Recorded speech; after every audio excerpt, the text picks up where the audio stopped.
Saudara-saudari yang terkasih, kematian adalah suatu yang tidak terhindarkan. Bahkan bagi kita orang beriman, kematian adalah jalan yang dikehendaki Tuhan menuju kehidupan abadi yang membahagiakan di alam baka saat kita hidup sesuai dengan kehendak Allah di dunia fana ini. Pada suatu saat nanti kita akan mati, entah kapan, kita tidak tahu. Hanya Tuhan yang tahu. Bagaimana saat ini, yang penting adalah kita hidup baik. Sehingga ketika kita mati, masih hidup. Sebagaimana Yesus yang telah wafat, masih hidup di antara kita. Karena Roh Allah. Kita tahu pada saat kita mati, tubuh kita terbujur, kaku, tak bergerak. Kita tidak tahu waktu kita mati. Tapi ini kita tahu saat kita melihat orang meninggal, melayat orang meninggal. Seaktif-aktifnya seorang sewaktu hidup, bekerja, berdoa, berbakti pada sesama. Pada waktu mati, tubuhnya diam. Diajak omong, tidak menjawab. Dihibur, tidak tertawa. Ditangisi, tidak ikut terharu. Tidak ada reaksi. Diam. Itulah orang mati. Walaupun mungkin wajahnya tampak tenang, seperti orang tidur tapi tanpa nafas, karena mungkin kedekatan dengan Tuhan. Itulah orang mati secara badan. Di samping itu kita menyaksikan atau bisa jadi pernah mengalami atau sedang mengalami kematian rohani. Baik secara mental, moral, sosial, dan spiritual. Itulah yang dikatakan orang mati selagi hidup atau orang hidup tapi sudah mati. Saudara-saudari yang terkasih, seorang suami mengeluh menghadapi istrinya yang marah dan mogok berkomunikasi atau berinteraksi. Hingga pada suatu saat suami butuh bantuan pun, sang istri tak bergeming, duduk terus membaca atau memainkan HP-nya. Hingga sang suami pun berkata, "Saya ini hidup seperti dengan mayat." Karena tidak ada reaksi. Diajak omong diam, diminta bantuan diam. Demikian juga seperti dua orang sahabat yang tadinya akrab, penuh canda, bertengkar, hingga tak berbicara satu sama lain. Seperti anak sekolah, satu bangku, duduk berdua, tapi tidak berbicara, tidak komunikasi. Hingga mungkin salah satu berkata, "Saya ini duduk seperti dengan orang mati." Karena tidak ada reaksi. Senyum, bicara, cerita, tidak ada reaksi. Ada banyak keadaan di mana orang hidup, tapi bagaikan sudah atau sedang mati. Saat menghadapi orang yang kecewa, putus asa karena kegagalan atau penyakit, kita sepertinya menghadapi orang mati. Diberitahu, tak mau mendengarkan. Dinasihati, tak mau mengikuti. Diajak berubah, tak kuat beranjak. Dihibur, tak tergugah. Diberi semangat, malah berteriak, "Saya tak butuh bantuan. Lebih baik saya mati." Dan yang lain menjawab, "Mati sekalian sana."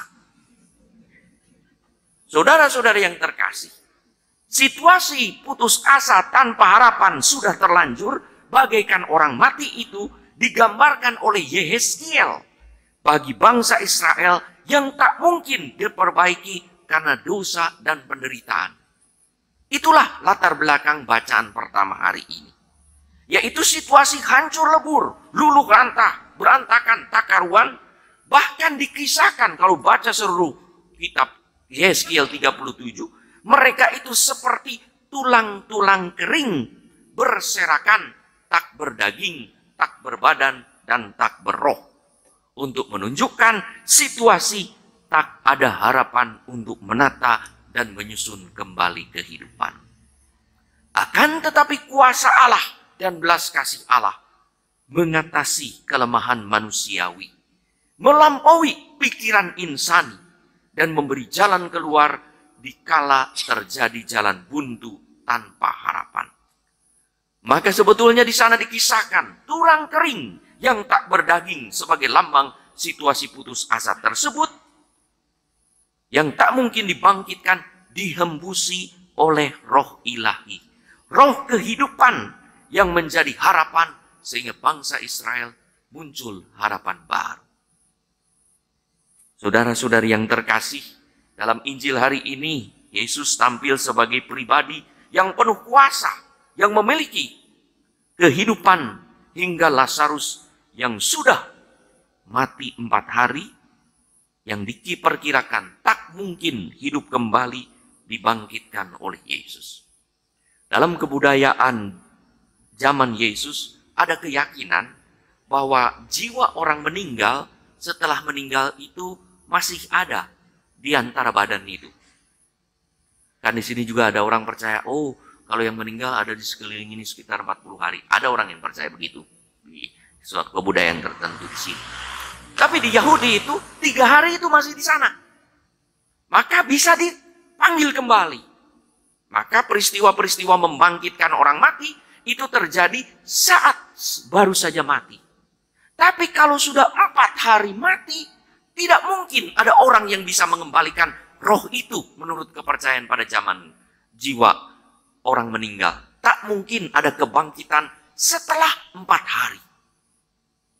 Maka kalau ada yang bisa membangkitkan setelah 4 hari, pasti bukan manusia biasa, bukan nabi biasa, pasti ini putra Allah.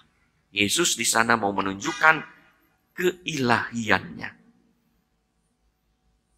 Maka Yesus yang adalah akulah kebangkitan dan hidup, dengan penuh kuasa membangkitkan Lazarus dengan berseru, Lazarus, marilah keluar. Bayangkan kalau di sini ada peti jenazah, saudara-saudara sedang melayat, lalu ada Yesus, Lazarus, bangkitlah, berdiri, kalian apa? Lari semua. Ya, loncat-loncat itu, lalu mencari siapa dulu yang menyakiti hati, lari semua. Maka dibayangkan pada waktu itu juga, bukalah kubur itu. Guru, sudah 4 hari, ya, bau, tapi juga apa yang terjadi, ya, mungkin mengerikan, tegang juga. Kalau membayangkan tegang juga. Begitu keluar, Lazarus, marilah keluar.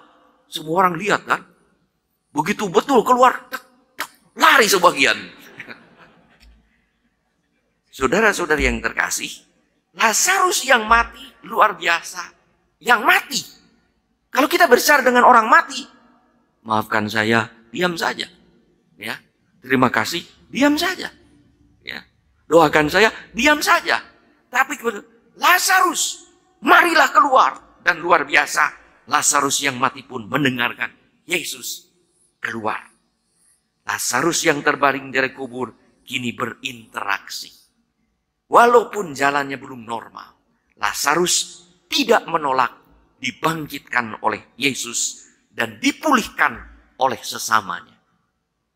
Saudara-saudari yang terkasih, saat kita mogok berbicara, entah karena kecewa, marah, putus asa, marah kepada saudara, kepada sahabat kita, tak mau mencari penyelesaian, atau saat kita sedang bermasalah, tetapi menolak untuk memperoleh bantuan karena putus asa, kita sebenarnya sudah mati secara mental.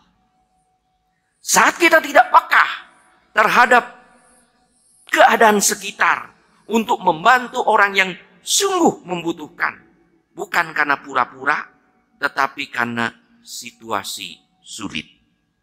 Atau kita tak mau berinteraksi dan berkomunikasi karena menikmati hidup individual, maka kita sudah mati secara sosial.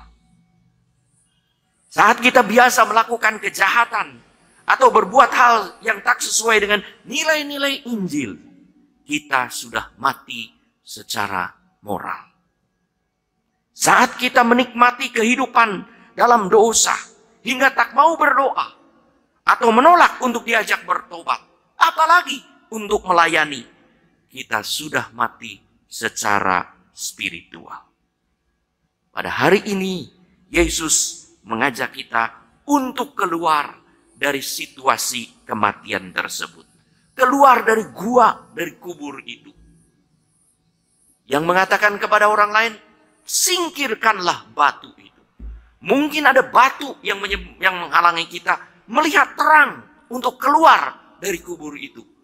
Batu luka batin, batu kesombongan, batu kemunafikan, dan batu-batu lain yang menghalangi kita keluar dari lubang kematian untuk menyongsong kebangkitan dan hidup baru.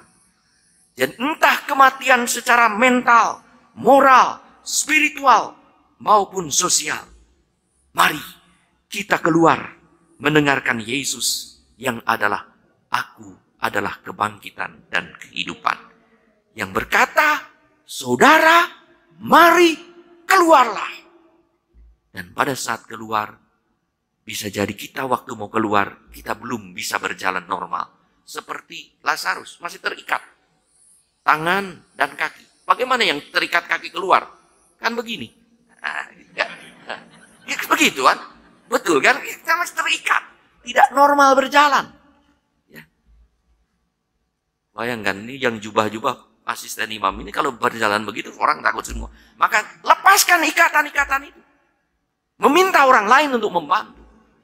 Maka bisa jadi juga Tuhan mengutus orang-orang untuk melepaskan ikatan-ikatan tangan, kaki, badan, kepala yang menutupi pandangan, yang tidak bebas bergerak, supaya kita bebas bergerak, supaya seperti Lazarus bisa berjalan normal kembali.